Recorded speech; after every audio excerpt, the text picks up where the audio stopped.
दोस्तों स्वागत है आपका अपने YouTube चैनल वाई के स्टडी सेंटर 2.0 में। हमने अपनी पिछली क्लास में राइबोसोम के बारे में पढ़ा था और आज हम गुणसूत्र के बारे में पढ़ेंगे दोस्तों। तो आइए शुरू करते हैं आज की अपनी क्लास।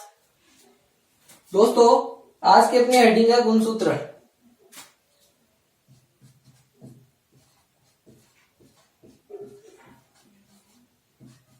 जिसे इंग्लिश में क्रोमोसोम बोलते हैं। क्रोमोसोम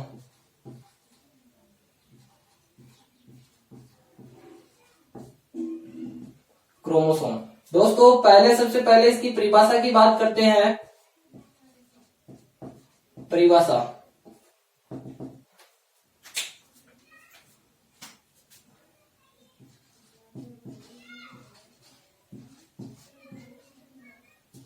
क्रोमेटिन पदार्थ से बनने वाली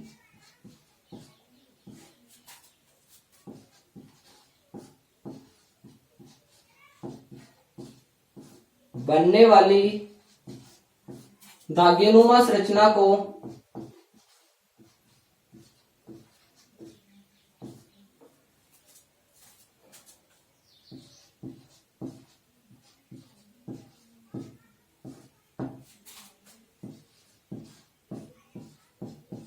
गुणसूत्र कहते हैं।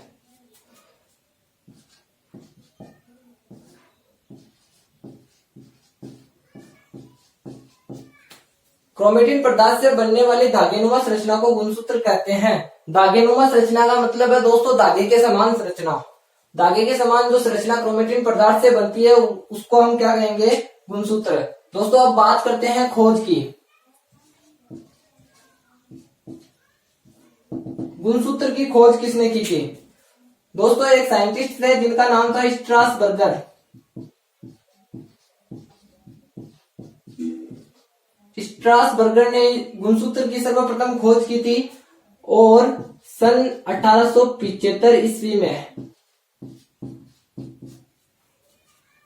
1875 में स्ट्रासबर्गर नामक एक साइंटिस्ट थे जिन्होंने क्या किया? गुणसूत्र को सर्वप्रथम खोजा था। अब गुणसूत्र को दोस्तों गुणसूत्र नाम सबसे पहले किसने दिया था? यह भी एक वैज्ञानिक थे जिनका नाम है W. वाल्डेर, जिन्होंने सन 1888 में गुणसूत्र को सर्वप्रथम गुणसूत्र नाम दिया था। दोस्तों अब बात करते हैं कुछ इंपॉर्टेंट पॉइंट की या मुख्य बिंदु की। इंपॉर्टेंट पॉइंट दोस्तों, सबसे पहले पॉइंट की बात करते हैं दोस्तों। पृथ्वी पर पाए जाने वाले दोस्तों प्रत्येक जीव में गुणसूत्रों की संख्या क्या होती है? भिन्न भिन्न होती है। तो सबसे पहले यही लिखते हैं कि प्रत्येक जीव में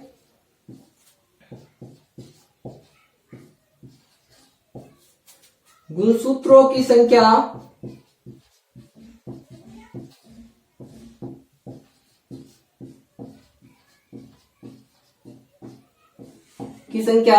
भिन्न भिन्न होती है।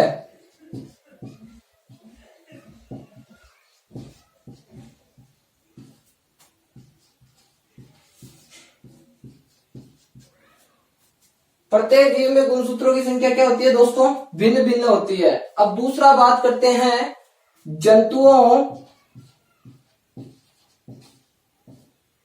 तथा उच्च वर्ग के पादपों की कायिक सेल यानी कायिक कोशिका, कायिक सेल्स में गुणसूत्रों की संख्या द्विगुणित होती है।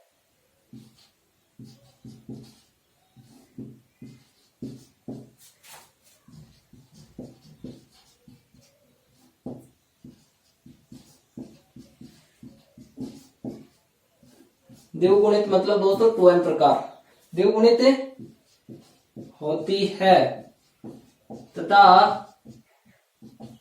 युग्मकों की संख्या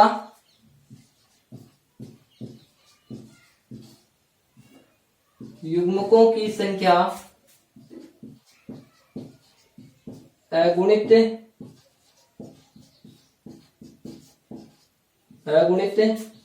होती है, यानी एन, ओनली एन। जंतु तथा उच्च वर्ग के पादपों की कायिक कोशिकाओं में क्या होता है दोस्तों, गुणसूत्रों की संख्या द्विगुणित होती है तथा युग्मकों की संख्या क्या होती है, अगुणित होती है। अब बात करते हैं तीसरे मुख्य बिंदु की, यानी दोस्तों ये जो अगुणित गुणसूत्र होते हैं उनको जीनोम कहते हैं। तो अपन यही पॉइंट लिख लेते हैं, अगुणित गुणसूत्रों की संख्या को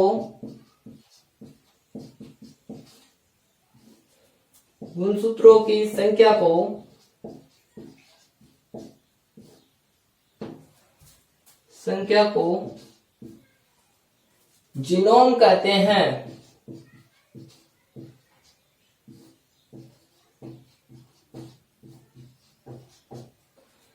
दोस्तों यह तो हुआ अपना तीसरा पॉइंट, यानी जो अगुणित गुणसूत्रों की संख्या होती है उसको क्या कहेंगे, जीनोम कहेंगे।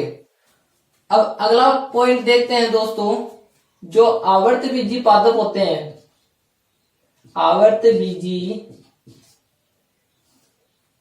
आवर्तबीजीय पादपों के भ्रूणपोष में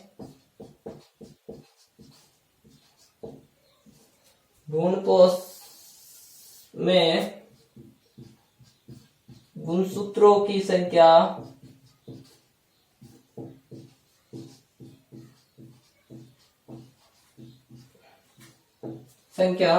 त्रिगुणित होती है, यानी 3n, त्रिगुणित यानी 3n होती है। दोस्तों आवर्तबीजीय पादपों के भ्रूणपोष में गुणसूत्रों की संख्या क्या होती है, त्रिगुणित होती है। अब आवर्तबीजीय पादप कौन से होते हैं दोस्तों, जिनके बीज के ऊपर आवरण पाया जाता है। एक तो होता है आवर्तबीजी और एक होता है अनावर्तबीजी। अनावर्तबीजी के पादपों पे क्या होता है दोस्तों, उनके जो पादप होते हैं उनके बीज के अंदर क्या होता है, आवरण नहीं पाया जाता, और आवर्तबीजीय में बीज के ऊपर आवरण पाया जाता है। दोस्तों आप इसका स्क्रीनशॉट लेकर अच्छे से नोट्स बना सकते हैं। अब हम आगे बात करते हैं दोस्तों अगले पॉइंट की। दोस्तों गुणसूत्र में डीएनए, आरएनए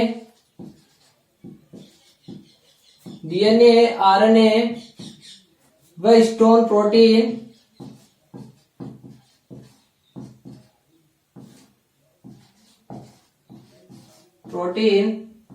तथा नॉन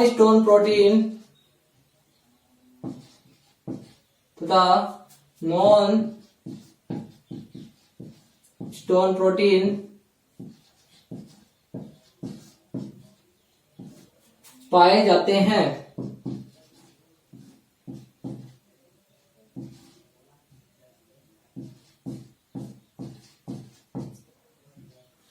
यानी दोस्तों गुणसूत्र में क्या होता है, डीएनए, आरएनए व हिस्टोन प्रोटीन तथा नॉन हिस्टोन प्रोटीन पाए जाते हैं। डीएनए, आरएनए मतलब दोस्तों आनुवांशिक पदार्थ। अगले पॉइंट की बात करते हैं दोस्तों, गुणसूत्र का आकार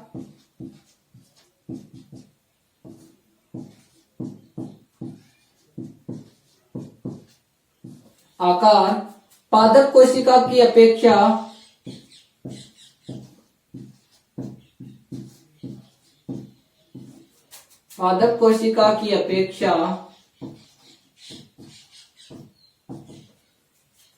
जंतु कोशिका में बड़ा होता है।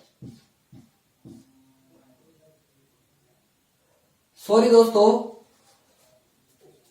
यहां पे उल्टा लिख दिया। गुणसूत्र का आकार जंतु कोशिका की अपेक्षा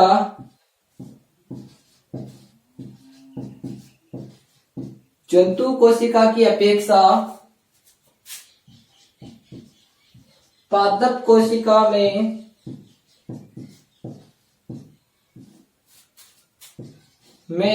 बड़ा होता है।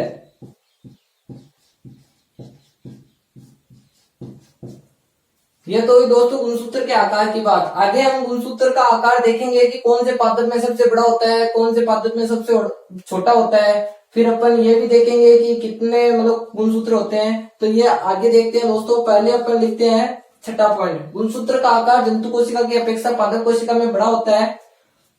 एक साइंटिस्ट थे दोस्तों जिनका नाम है doctor Richard Kapan. Doctor Richard Kapan ने सर्वप्रथम यह बताया था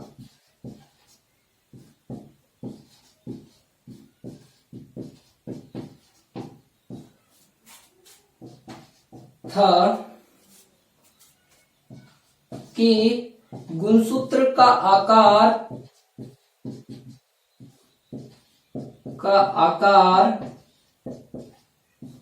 छोटा होने पर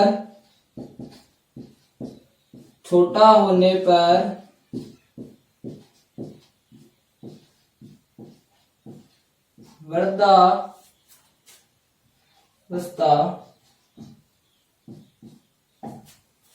आ जाती है।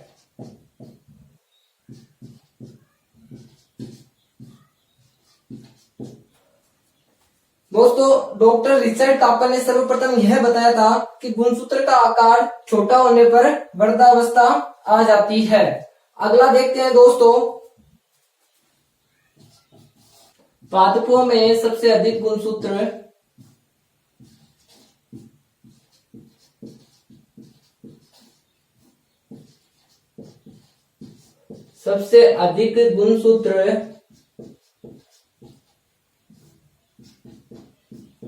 ओफियोग्लुसम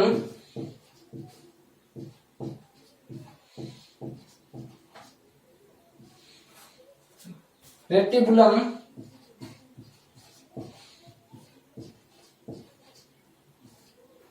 दोस्तों पादपों में सबसे अधिक गुणसूत्र होते हैं ओफियोग्लुसम रेटिकुलम नामक पादप में। कितने होते हैं दोस्तों? 1260। अब हम बात करते हैं सबसे कम गुणसूत्र की। सबसे कम हेलोपेपस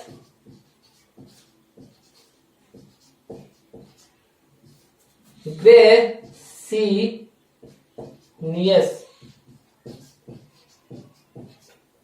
सबसे कम होते हैं दोस्तों हेलोपेपस ग्रेसिनियस।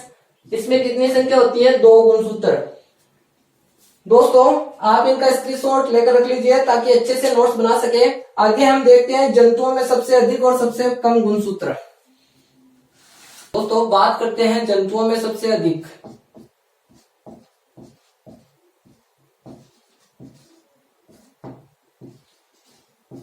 जंतुओं में सबसे अधिक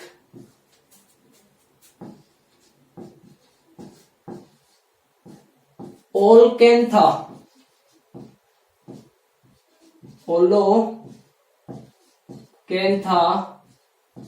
में होते हैं। दोस्तों जंतुओं में सबसे अधिक गुणसूत्र होते हैं ओलोकेंथा में। कितने होते हैं?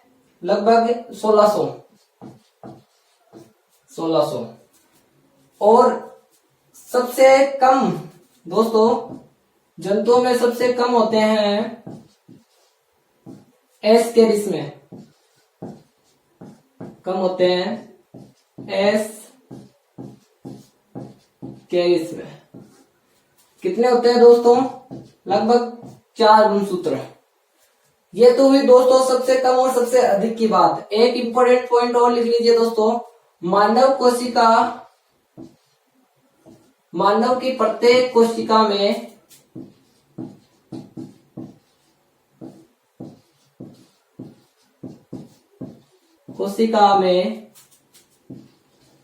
46 गुणसूत्र होते हैं।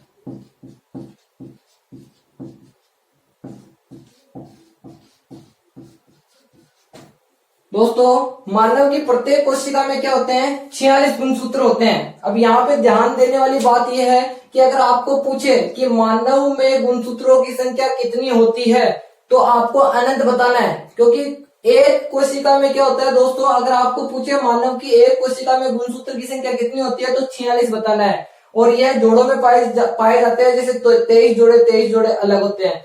और ऐसे लिंग निर्धारण गुणसूत्र अलग होते हैं, संरचना गुणसूत्र अलग होते हैं। ये हम आगे बात करेंगे जब हम बायोलॉजी पढ़ेंगे। अभी हम सेल बायोलॉजी पढ़ रहे हैं।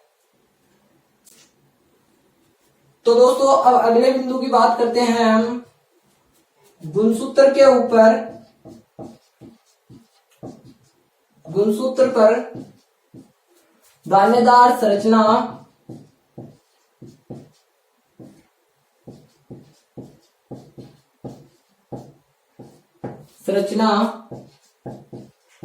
पाई जाती है, जिन्हें जीन कहते हैं।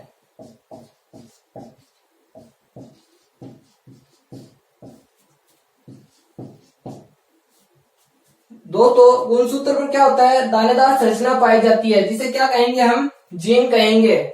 यह जीन दोस्तों गुणसूत्र में क्या होता है, रेखीय क्रम में व्यवस्थित होते हैं, रेखीय क्रम में व्यवस्थित होते हैं।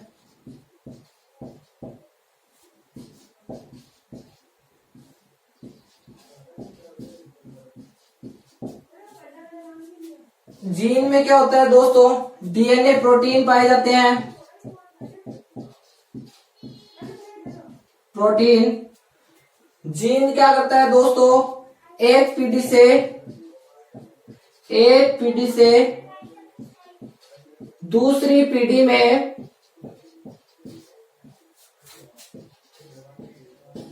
में आनुवांशिक लक्षणों का स्थानांतरण, आनुवांशिक लक्षणों का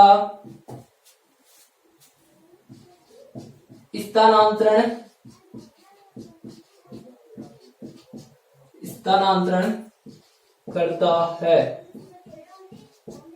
दोस्तों यही कार्य क्या होता है, गुणसूत्र का होता है। यानी गुणसूत्र में क्या होता है, एक संरचना पाई जाती है जिसे हम जीन कहते हैं, दानेदार संरचना। अब ये क्या होता है, रेखीय क्रम में व्यवस्थित होते हैं और इसमें डीएनए और प्रोटीन होता है। और इसका क्या कार्य होता है जीन का दोस्तों, एक पीढ़ी से दूसरी पीढ़ी में आनुवांशिक लक्षणों, आनुवांशिक लक्षणों का मतलब है दोस्तों, जैसे जो दो भाई होते हैं उनकी शक्ल क्या होती है, आपस में मिलती जुलती होती है, या जैसे पापा की और बेटे की शक्ल मिलती जुलती होती है, तो ये होते हैं आनुवांशिक लक्षण। तो इन लक्षणों का क्या करता है, स्थानांतरण का कार्य करता है। यही कार्य किसका होता है दोस्तों, यही कार्य होता है गुणसूत्र का। ये तो बात हुई दोस्तों गुणसूत्र के ऊपर इंपॉर्टेंट पॉइंट की, इनका आप स्क्रीनशॉट लेकर रख लीजिए ताकि आप अच्छे से नोट्स बना सकें। अब हम बिंदु के आधार पर गुणसूत्र के प्रकार पढ़ेंगे दोस्तों। बात करते हैं गुणसूत्रों के बिंदु के आधार पर वर्गीकरण की। यानी यह क्या है, गुणसूत्रों की आकारिकी के आधार पर गुणसूत्र का जो बना मध्य बिंदु होता है या जो गुणसूत्र बिंदु होता है उसके आधार पर उसको 4 प्रकार में बांटा गया है। जैसे पहला होता है अंतकेंद्रिकी गुणसूत्र, जिसे बोलते हैं एक्रोसेंट्रिकी क्रोमोसोम। एक्रोसेंट्रिकी क्रोमोसोम में क्या होता है दोस्तों, जो ऊपरी भुजा होती है वो क्या होती है, एकदम छोटी होती है या न के बराबर होती है, और जो निचली भुजा होती है वह अत्यधिक बड़ी होती है। और इसमें क्या होता है, जैसे ये जो निचली भुजा है इसके ऊपर जो ये लाल लाल डॉट डॉट दिखाई दे रहे हैं, ये क्या है, जीन। जो हमने लास्ट में अभी पहले पढ़ा था कि जो क्या होता है, गुणसूत्र के ऊपर एक रेखीय संरचना के रूप में जो है ना दानेदार संरचना पाई जाती है, जिसे अपन क्या कहते हैं, जीन कहते हैं, जो क्या करता है, आनुवांशिक लक्षणों का स्थानांतरण करता है। तो ये तो हुआ दोस्तों पहला प्रकार। आइए देखते हैं दूसरा प्रकार। दूसरा प्रकार है अग्रकेंद्रिकी गुणसूत्र दोस्तों, जिसे बोलते हैं ट्रिलोसेंट्रिकी क्रोमोसोम। इसमें क्या होता है दोस्तों, जो गुणसूत्र बिंदु होता है वो मध्य से अत्यधिक ऊपर की ओर होता है, इसलिए जो ऊपरी भुजा होती है वो क्या होती है, अत्यधिक छोटी हो जाती है, और जो निचली भुजा होती है वो क्या होती है, अत्यधिक बड़ी हो जाती है। और आकृति किस प्रकार की होती है दोस्तों, इसकी जे प्रकार की। और जो गुणसूत्र बिंदु होता है वो क्या होता है, सेंटर से ऊपर की ओर होता है, और इसके ऊपर भी क्या होता है, जीन और सैटेलाइट पाए जाते हैं। अब हम बात करते हैं तीसरे प्रकार की। तीसरा प्रकार है दोस्तों उप मध्य केंद्रिकी गुणसूत्र या सब मेटासेंट्रिकी क्रोमोसोम। इसमें क्या होता है दोस्तों, जो गुणसूत्र बिंदु होता है वो क्या होता है, केंद्र से थोड़ा ऊपर की ओर होता है, यानी उसमें अत्यधिक ऊपर की ओर होता है, इसमें थोड़ा ऊपर की ओर होता है, इसलिए ऊपरी भुजा क्या होती है, थोड़ी छोटी होती है, और जो निचली भुजा होती है वो क्या होती है, थोड़ी बड़ी हो जाती है। इसी प्रकार अपन बात करते हैं चौथे प्रकार की दोस्तों, मध्य केंद्र की गुणसूत्र। इसमें क्या होता है, इसको इंग्लिश में बोलते हैं मेटासेंट्रिकी क्रोमोसोम। इसमें भी क्या होता है तो दोस्तों, जो केंद्रक है, नाम से पता चल रहा है मध्य में जो गुणसूत्र बिंदु होता है वो मध्य में स्थित होता है। इसलिए जो ऊपरी भुजा और निचली भुजा होती है वो क्या होती है, आकार में एकदम बराबर होती है और आकृति होती है वी प्रकार की। तो दोस्तों ये तो है अपने गुणसूत्रों के बिंदु के आधार पर वर्गीकरण, जिसमें हमने 4 प्रकार के बनाए हैं। तो दोस्तों आप इसका अच्छे से नोट्स बनाने के लिए स्क्रीनशॉट लेकर रख सकते हैं और अच्छे से नोट्स बना सकते हैं। जय हिंद दोस्तों, आज की अपनी क्लास यहीं समाप्त होती है। अगली कक्षा में हम अगला कोशिकांक पढ़ेंगे। जय हिंद दोस्तों। अगर आप हमारे चैनल पर नए हैं तो हमारे चैनल को सब्सक्राइब जरूर करें और बेल आइकन को ऑल पर सेट करें ताकि हमारी हर कक्षा की नोटिफिकेशन आपके पास सबसे पहले आए। जय हिंद दोस्तों।